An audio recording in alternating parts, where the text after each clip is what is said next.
Hey everybody, welcome back. And if you love short, concise, direct proverbs that just tell you how you should live your life, we are now in the section of those short, direct sayings that are like, this is wise, this is not. So we are reading today Proverbs 10 to 12. We have moved from kind of the introductory stuff into what is known as the Proverbs of Solomon. That's the actual heading of Proverbs 10. And these are the ones that are kind of not necessarily all completely connected thoughts, but kind of independent thoughts about what wisdom is, and they are to the point, and they are quick, and there's a lot here. And so, I mean, there's not, it's only 3 chapters, but it just seems like rapid fire wisdom things. So, just a funny haha before we get to what I was going to say first. I think what caught my eye immediately was 10:10. Whoever winks the eye causes trouble. I do that to our sons all the time. Don't wink the eye, man. That's bad. No, I don't think that it's like a cause effect, but it was just like, huh. I mean, I guess that just, it just means like you're up to no good or whatever. Mm-hmm. But anyway, that made me laugh.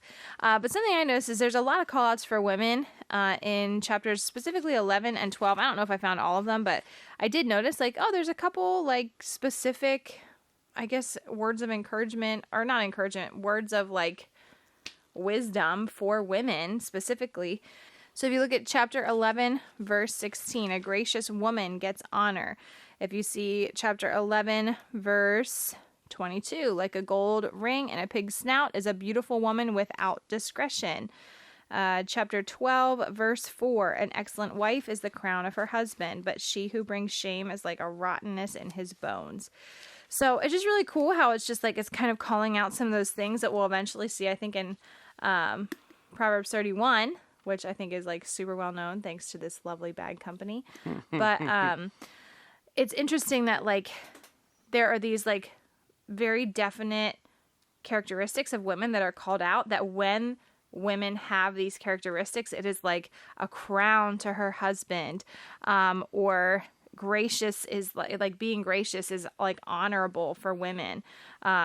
Making sure that you are a beautiful woman with discretion will keep you from resembling a pig with gold rings in its snout.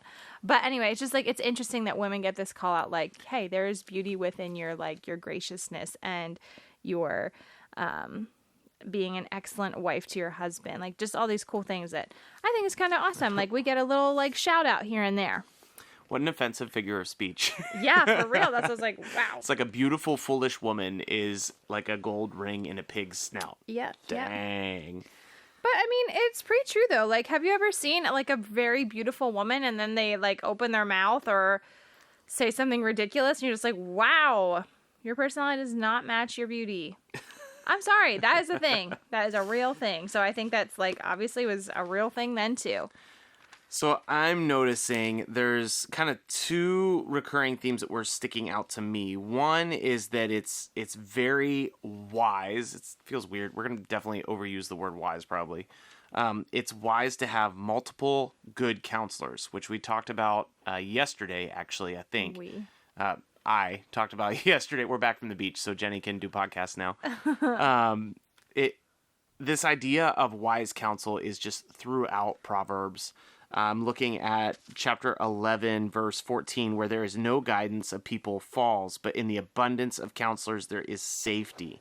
And I think in context, it's not just that you have tons of counselors, it's you have tons of good counselors that know what's going on and can be trusted and can give wise advice. It's really easy to surround yourself with people who are just going to fluff you up all the time. Yes, exactly. And that is a connected point. Like, it's people that can call out your faults and call you higher, which is exactly what we talked about yesterday.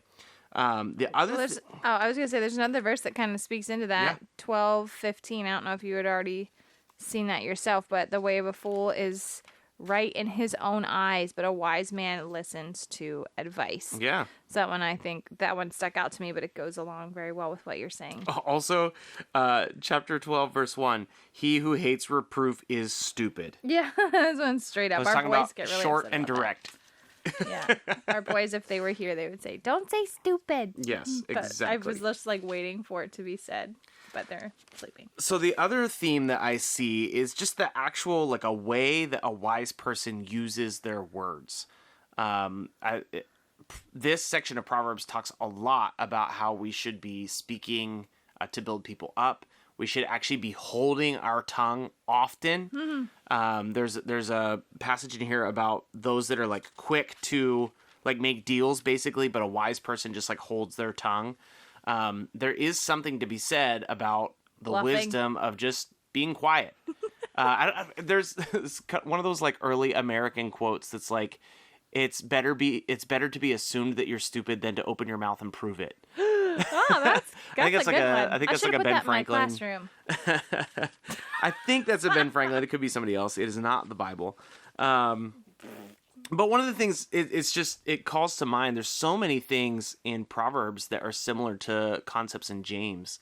But in James, it talks about being quick to listen, slow to speak, and slow to become angry. Yeah.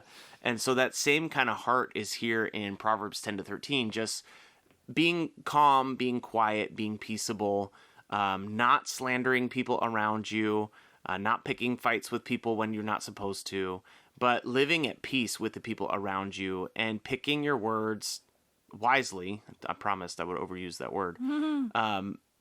Maybe I should look up some synonyms or something. Just picking your words well so that you're using your words well. You don't have to talk all the time, and you don't have to draw attention to yourself all the time. It's okay to just kind of observe and take things in. And one of the things that I have noticed, and this is just what I'm noticing in my own life, is a lot of times if you know me, I have a lot of thoughts. I have a lot of opinions. I want to speak often, but I have noticed, especially in like meetings and stuff. There are quiet times for you though too. Yeah, there are. There's times when I'll just like, be hey, I peaceful. need to just shut up. But I have noticed that it means a lot more to people when they actually ask you for feedback and then you speak up than when you just offer feedback all the time. I'm not saying that's not the Bible. That's not the Holy Spirit. That's just, I've noticed that. It kind of is, where it's like knowing when to be quiet. A wise man listens. Mm-hmm. So I know for me, that's actually something I've been practicing within the last year or 2 years.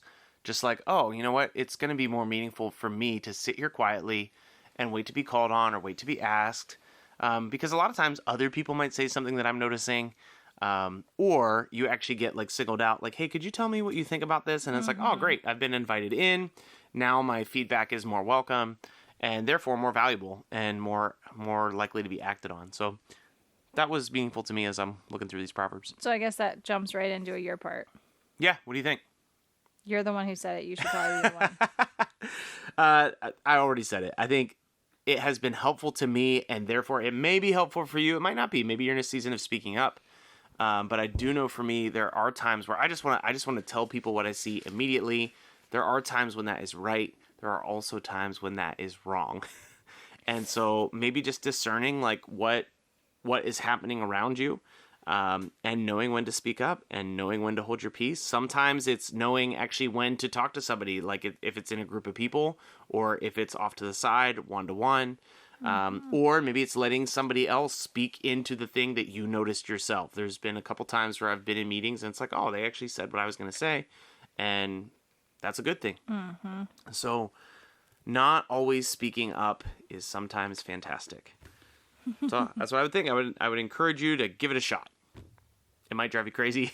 It might seem wise. Who knows? But that's our take from Proverbs 10-12. Sorry. Tomorrow we'll be in 13-15, walking through the Proverbs. If you love these little wisdom sayings, you're probably just so excited. We should do a wise word count. Wise word count. Like, what's the wise ding, word ding, for today? ding. Uh-huh. So we'll be back tomorrow. We'll see you then.